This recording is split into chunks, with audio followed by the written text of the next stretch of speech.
Hey friends, another day here at Mike D Automotive.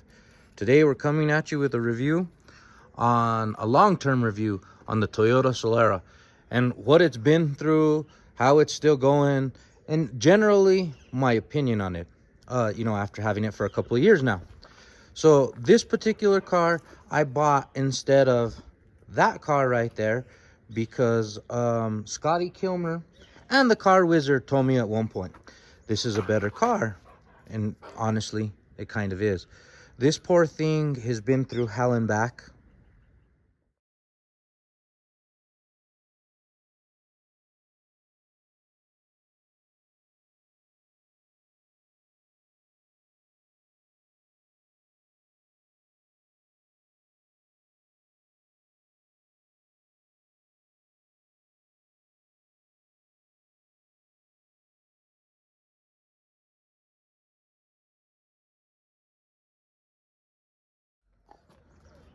Which I just showed you, which is one of the reasons why you never buy a front wheel drive car if you're going to track it and you like to drive to the extreme. Because I guess when you drive a little bit to the extreme, you know and you're taking your turn really hard, and understeer forces you into the wall or whatever it is. And that's why I wrecked this car.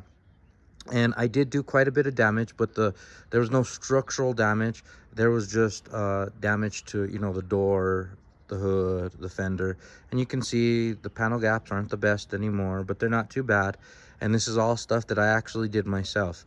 I tore it apart. I went and got me new hood, new fender, new front bumper, new door, and I put them on myself.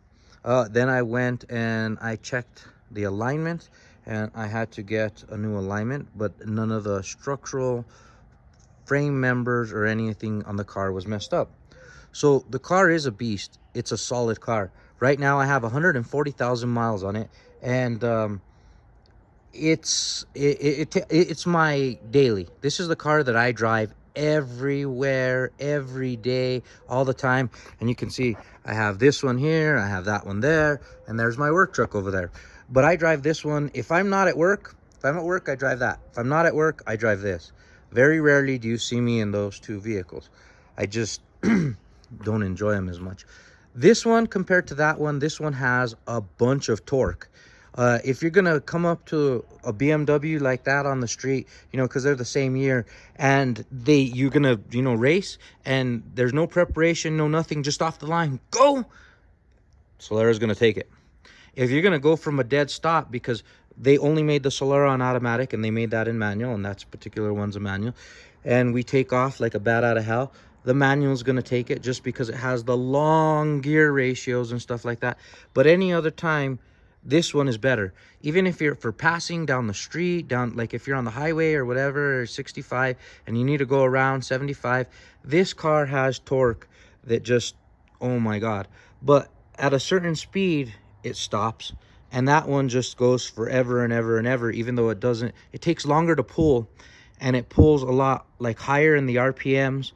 That car goes a lot faster long term, but from anywhere that you would need in a normal driving range, like let's say on the highway or anything, I think this is a quicker car. I like this car. This car just gets it. Because I do track it and take it around the corners pretty hard, even though that I don't track it as much anymore. I wear out the tires pretty fast, and you can't buy cheap tires on it. And just so you know, my dog wanted to say hi. Hi, Rocco. Anyways, just wanted to give you a long-term review on it.